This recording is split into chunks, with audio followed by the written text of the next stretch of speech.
ऊर्जा आणि शौर्य हनीमून साजरा करण्यासाठी एका हॉटेलात गेलेले असतात. तिथे शौर्यने सगळी काही तयारी करून ठेवलेली असते आणि ऊर्जा आणि शौर्य तिथून छान प्रकारे सगळं काही करतात आणि त्यानंतर ऊर्जाच्या मोबाईलवर एक फोन आलेला असतो.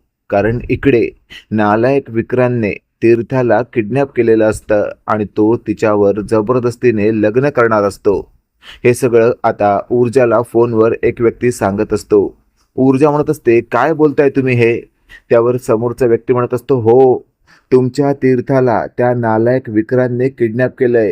हे वाक्य ऐकल्यावर आता ऊर्जाला कळून चुकलेलं असतं. आपल्याला तात्काळ आता त्या ठिकाणी पोहोचणं गरजेचं आहे आणि या विक्रांतच्या मुसक्या आवळणं अतिशय गरजेचं आहे. अशातच आता ऊर्जा शौर्याला आवाज देते, "शौर्य, चल लवकर, आपल्याला इथून आता निघायला हवं." त्यावर शौर्य म्हणत असतो, "ऊर्जा, अगं असं काय करतेस? आपल्याला इथे येऊन फारसा किती वेळ झालाय?" त्यावर ऊर्जा म्हणत असते, "शौर्य, वेळ दवडू नकोस. आपल्या तीर्थाला त्या नालायकाने किडनॅप केलंय." हे वाक्य ऐकल्यावर शौर्य म्हणत असतो, "काय?" ऊर्जा म्हणत असते, "हो, आणि ते नालायक विक्रांतच काम आहे." त्यावर शौर्य म्हणत असतो, "ऊर्जा, आज तर हा कुत्रा माझ्या हातातून वाचणार नाही." आणि अशातच आता शौर्य आणि ऊर्जा तिथून घाईघाईत निघायची तयारी करत असतात. इकडे आपण पाहतोय तीर्था खूपच घाबरलेली असते. ती विक्रांतला रिक्वेस्ट करत असते, "विक्रांत, प्लीज मला सोड." त्यावर विक्रांत म्हणत असतो, "अगं सोडणारच आहे, नको काळजी करूस तू. हे बघ, असं वाटत असेल तुला की लग्न केल्यानंतर मी तुला माझ्या घरी नेईन, तर नाही नाही नाही, अजिबात नाही. तुला काही काळ तुझ्याच घरी ठेवणार आहे, पण लग्न तुझ्याशी आजच करणार आहे." हे वाक्य ऐकल्यावर आता तीर्था म्हणत असते, "नको, मला तुझ्याशी लग्न करायचं नाहीये, हे तुला चांगलंच माहिती आहे. तरीही तू जर माझ्याशी जबरदस्ती करणार असशील तर हे विसरू नकोस. माझ्या डॅडना कळलं तर जिवंत मारतील तुला." त्यावर विक्रांत म्हणत असतो, "ए तीर्था, आधी एक गोष्ट समजून घे. तुला जे वाटतंय ना ते कधीच होणार नाहीये. तुला काय वाटतं, मी तुझ्या डॅडला घाबरतो? अजिबातच नाही. मी हर्षवर्धन जहागीरदारला कधीच घाबरत नव्हतो किंवा घाबरणार नाहीये. कारण त्याच्यापेक्षाही माझा बाप मोठा आमदार आणि महागुंड आहे." हे वाक्य ऐकल्यावर तीर्था आता ओक्साबोक्शी रडू लागते. तिला कळून चुकलेलं असतं की आता आपलं काही खरं नाही. आणि अशातच आपण पाहतोय आता तीर्थाने तिचा मोबाईल सायलेंट केलेला असतो आणि तेवढ्यात इकडून ऊर्जाने थेट आता तीर्थाच्या मोबाईलवर मेसेज पाठवलेला असतो, "तीर्था, आता आहेस कुठे तू? आणि एक गोष्ट लक्षात ठेव, तुला काळजी करायची गरज नाहीये. मला सततची अपडेट दे." त्यावर तीर्थाने लगेचच आता नकळत एक मेसेज टाईप करून पाठवलेला असतो, "ऊर्जा वहिनी, मला या नालायक विक्रांतने किडनॅप केलंय आणि तो आता कुठं नेतोय मला काहीच कळत नाहीये. मी तुला कसा काय पत्ता सांगू?" त्यावर ऊर्जा म्हणत असते, "अगं नको काळजी करूस तू, फक्त तुझं लोकेशन शेअर कर. आम्ही पोचतो आणि तू घाबरू नकोस. मुळात तू त्याला या लग्नाला साथ देते असं दाखव, म्हणजे त्याचा तुझ्यावरचा विश्वास आणखी वाढेल." हे वाक्य ऐकल्यावर तीर्था म्हणत असते, "बहिणी, हे कसं शक्य आहे?" त्यावर ऊर्जा म्हणत असते, "मी सांगते ना तसं कर." आणि अशातच आता तीर्था लगेचच ऊर्जा सांगत असते त्याप्रमाणे करू लागते आणि तिने लगेचच लोकेशन शेअर केलेलं असतं. जसं तीर्थाने लोकेशन शेअर केलेलं असतं, ऊर्जाला आता नेमकं कुठे हे सगळं गडबड चाललंय हे कळालेलं असतं. आणि अशातच आता शौर्य ऊर्जाला घेऊन त्या ठिकाणी पोहोचत असतो. इकडे आपण पाहतोय आता या नालायक विक्रांतने जवळजवळ सगळी तयारी करायला आपल्या माणसांना सांगितलेलं असतं आणि विक्रांतची माणसं विक्रांतला समजवत असतात, "ए विक्रांत, जे काही करतोयस ना ते एकदमच चुकीचं आहे. प्लीज असं करू नकोस. उद्या त्या हर्षवर्धन जहागीरदारला कळलं ना तर उभा कच्चा खाऊन टाकेल तुला तो." त्यावर विक्रांत म्हणत असतो, "तुम्ही माझे मित्र आहात की त्या हर्षवर्धन जहागीरदारचे?" "माझे आहात ना, मग माझ्या बाजूने बोलायचं, आणि जर माझ्या बाजूने बोलायचं नसेल तर आत्ताच्या आत्ता इथून चालतं व्हायचं." हे वाक्य ऐकल्यावर आता त्या मित्रांना कळून चुकलेलं असतं. आपण कितीही विक्रांतला समजवण्याचा प्रयत्न केला तरी विक्रांत आपल्याला फाट्यावरच मारणार आहे.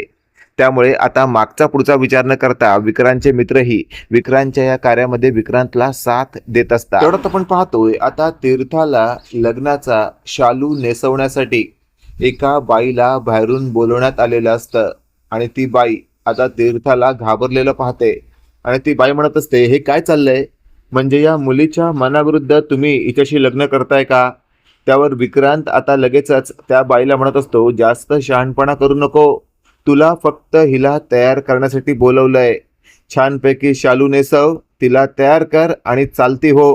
हे वाक्य ऐकल्यावर ती बाई म्हणत असते, जर या मुलीच्या मनाविरुद्ध तुम्ही हिच्याशी लग्न करणार असाल तर मी हिची साथ देणार आणि तुम्हा लोकांना फाट्यावर मारणार. हे वाक्य ऐकल्यावर विक्रांत म्हणत असतो, अरे कुणी आणलं हिला? आत्ताच्या आत्ता हिला चांगलंच बांधा आणि कुठल्या तरी दरीत नेऊन फेका. हे वाक्य ऐकल्यावर आता ती बाई घाबरते. ती म्हणत असते, प्लीज असं काही करू नका, मला माफ करा, सांगा काय करायचं ते मी करते. विक्रांत म्हणत असतो, मग गप गुमान या तीर्थाला छान असं तयार कर, शग्नाचा लालू लालू नेसव.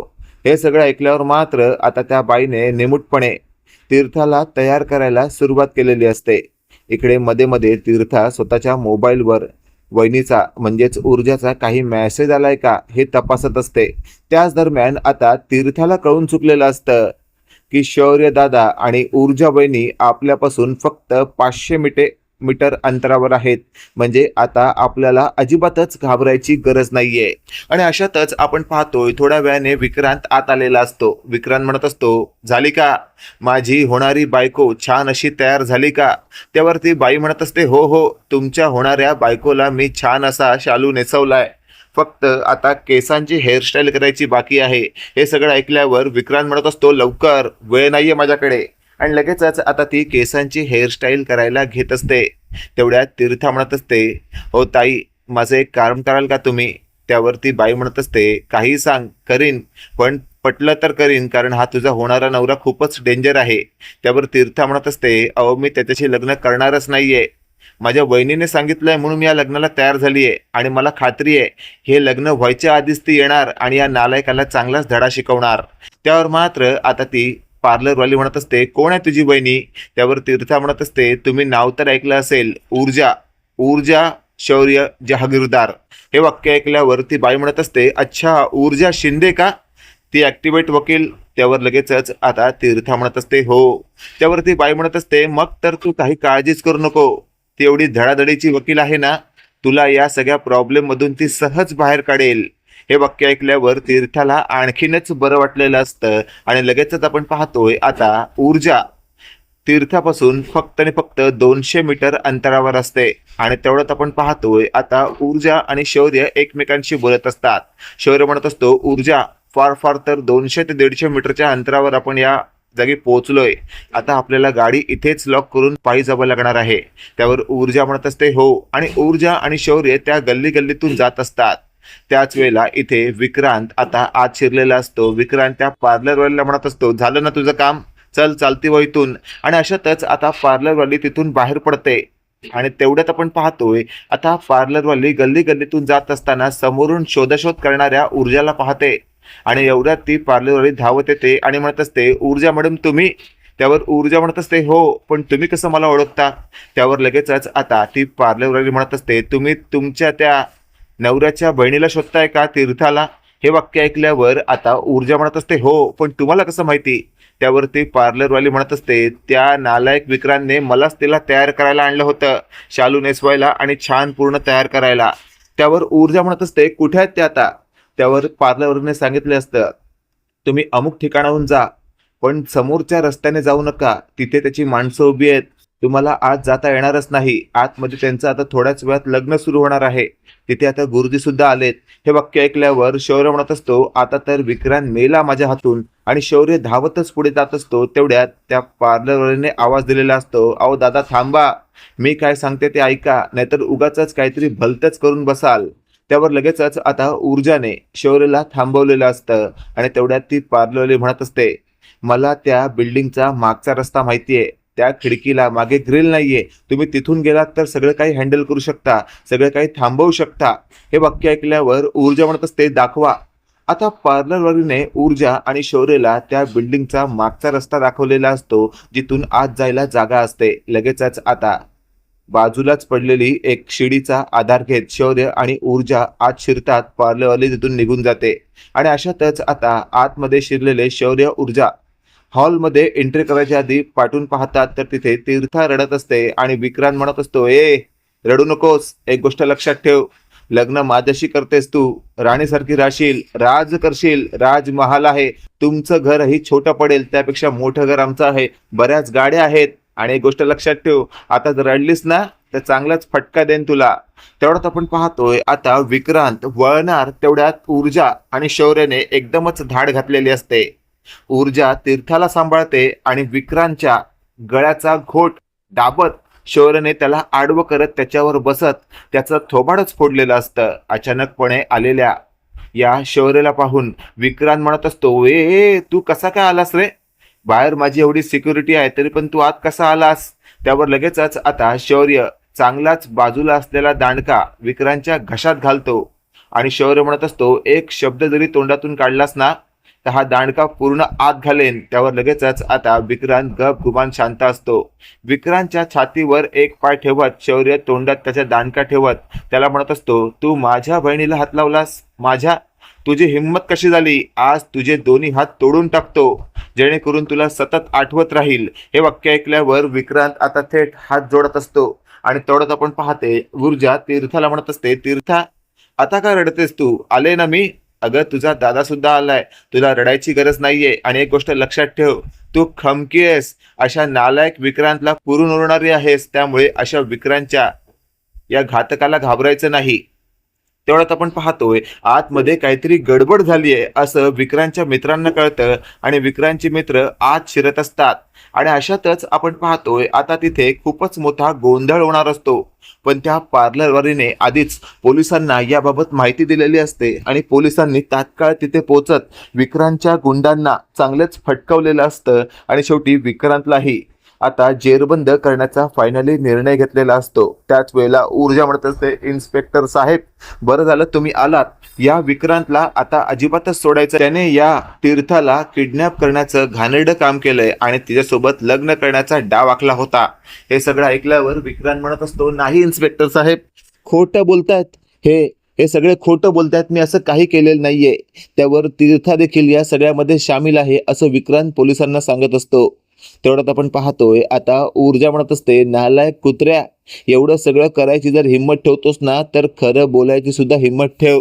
आणि अशातच आता तिथे पार्लरवाल्याने आधीच पोलिसांना सगळं सांगितलेलं असतं की हा विक्रांत त्या तीर्थावर जबरदस्ती करतोय, त्याच्याशी लग्न करतोय. आणि पोलिसांना हे कळाल्यामुळे पोलिसांनी तात्काळ आता विक्रांतला चांगलेच फटके देत हातात बेड्या ठोकलेल्या असतात. तेवढ्यात आपण पाहतोय तिथे आमदार शिर्के सुद्धा पोहोचलेला असतो, कारण पोलिसांनी आधीच त्याला खबर दिलेली असते.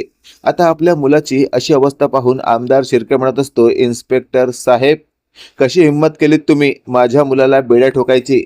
त्यावर ऊर्जा पुढे येते आणि म्हणत असते, आमदार शिर्के, स्वतःचा माज स्वतःच्या घरी दाखवायचा. आमदार असाल तुम्ही तुमच्या मतदारसंघात, म्हणून तिथेही माज दाखवू शकत नाही तुम्ही. आणि जनतेचे सेवक आहात तुम्ही. आणि तुम्हाला काय वाटलं पोलिसांवर आवाज चढवलात तर इथे तुमची दादागिरी सहन केली जाईल? तर अजिबातच नाही. तुमच्या नालायक मुलाने आज जे काही कृत्य केलंय ना त्यासाठी त्याला निदान 5 वर्षाची शिक्षा तरी होणारच. हे वाक्य ऐकल्यावर मात्र आता आमदार शिर्के म्हणत असतो, ए ऊर्जा, तुला खूप मस्ती आहे का ग? तुला काय वाटतं तू वकील आहेस तर काही करशील का? बघ आता एक फोन करतो आणि तुझी सनद रद्द करायला लावतो. त्यावर आमदार शिर्केला आता हर्षवर्धन मागून बोलत असतो, शिर्के साहेब तुमची ही मस्ती खूप वाढली आहे. माझ्या सुनेची तुम्ही सनद रद्द करणार काय? मी सुद्धा ज्येष्ठ वकील आहे, विसरलात का तुम्ही? तुमची आमदारकी काढून घ्यायला मला सुद्धा फारसा वेळ लागणार नाही. लोकांसमोर तुमचं खरं चित्र आणायला मला फारसा वेळ लावू देऊ नका, कारण तुम्ही मागे 3 वर्षापूर्वी एक असं प्रकरण केलं होतं, आठवतंय का? एका बाईवर तुम्ही हात टाकला होता आणि त्या संदर्भातून मी तुम्हाला सोडवलं होतं. त्या दिवशी जर मी तुम्हाला सोडवलं नसतं तर आज तुम्ही तुरुंगात असता. ती केस मला पोलिसांना पुन्हा ओपन करायला भाग पाडू नका. हे सगळं ऐकल्यावर आता थेट आमदार शिर्के थोबाडात मारल्यासारखा गप्प बसलेला असतो. त्याला कळून चुकलेलं असतं की आता एक क्षणही मी काही बोललो तर हर्षवर्धन जे काही म्हणाला आहे त्या बाबतीत त्याने तसं केलं तर वाट लागली. आणि अशातच आपण पाहतोय आता शौर्य म्हणत असतो, डॅड कोणती केस? 3 वर्षापूर्वी नेमकं काय घडलं होतं? त्यावेळेला हर्षवर्धनचं म्हणणं असं असतं, शौर्य थांब जरा, आधी या शिर्के साहेबांना नेमकं काय बोलायचं ते समजून घेऊ दे. आणि तेवढ्यात आमदार शिर्के म्हणत असतात, अहो वकील साहेब कशाला काळजी करताय तुम्ही? तुमच्या तीर्थाला त्रास देणाऱ्या माझ्या नालायक विक्रांतला शिक्षा झालीच पाहिजे. त्याने अशा प्रकारे तुमच्या तीर्थाला त्रास द्यायलाच नको होता. इन्स्पेक्टर साहेब, आत्ताच्या आत्ता या विक्रांतला घेऊन जा आणि टाका तुरुंगात. हे वाक्य ऐकल्यावर मात्र आता ऊर्जा, शौर्य आणि तीर्था एकदमच शॉक होतात की म्हणजे नक्कीच हर्षवर्धनकडे या आमदार शिर्केची अशी काही फाईल आहे जी येत्या काळामध्ये आमदार शिर्केची फाईल जर ओपन केली तर आमदार शिर्के हा कायमस्वरूपी तुरुंगात जाईल आणि त्याचं नामो निशान जणू मिटलंच जाईल. आणि अशातच आता आमदार शिर्के जाता जाता हर्षवर्धनला हात जोडतो आणि इशारा करत असतो, प्लीज वकील साहेब, जुनं काही बाहेर काढू नका. मला संपवण्याचा डाव सोडा. त्यापेक्षा तुम्ही तुमच्या पद्धतीने माझ्या मुलाला द्या शिक्षा. आणि अशातच आमदार शिर्के तिथून निघून जातो. त्याच वेळेला शौर्य म्हणत असतो, डॅड, अहो का का शांत राहिलात तुम्ही? सांगा ना, 3 वर्षापूर्वीचं प्रकरण काय आहे? तेवढ्यात आमदार शिर्के गेल्याचं पाहून हर्षवर्धन म्हणत असतो, सांगेन, अगदी सविस्तर सांगेन, पण आत्ता नाही. आता तीर्था बेटा, तू आलो, काळजी करू नकोस, तुला वाचवण्यासाठी आलोय मी. त्यावर तीर्था म्हणत असते, डॅड, आलात तुम्ही, पण ऊर्जा बहिणीने मला खरंच खूप धीर दिला. तिने जर मला योग्य वेळी मेसेज केला नसता आणि जर मी लोकेशन शेअर केलं नसतं तर आज या नालायकाने माझी सगळी वाट लावून ठेवली असती. हे वाक्य ऐकल्यावर आता ऊर्जा म्हणत असते, पण या सगळ्यामध्ये त्या पार्लरवालीचं सुद्धा आपल्याला खूप मदत झाली आहे. तेवढ्यात ऊर्जा म्हणत असते, त्या पार्लरवालीला आपण काही ना काही बक्षीस दिलं पाहिजे. तेवढ्यात ती पार्लरवाली मागून आलेली असते. ती म्हणत असते, ऊर्जा मॅडम, अहो तुम्ही मला कोणतंही बक्षीस देऊ नका. मी माझ्या हिमतीने आज काहीतरी चांगलं केलं याचं मला समाधान आहे आणि उद्या लागलंच तर तुम्ही मला कधी मदत करा. त्यावर ऊर्जा हो असं म्हणते. इकडे आमदार शिर्केला आता खूपच टेन्शन आलेलं असतं. तो स्वतःशी बोलत असतो, बापरे, सगळं प्रकरण तर माझ्या अंगाशी येणार होतं, पण नशीब मी ऐन वेळेला गप्प बसलो, नाहीतर या हर्षवर्धनने माझी 3 वर्षापूर्वीची फाईल बाहेर काढलेली असते. मित्रांनो, काय वाटतं तुम्हाला, आमदार शिर्केची फाईल बाहेर काढायला हवी होती का? कमेंट करून नक्की कळवा आणि असेच नवनवीन अपडेट पाहण्यासाठी व्हिडिओला लाईक आणि चॅनलला नक्की सबस्क्राईब करा. धन्यवाद.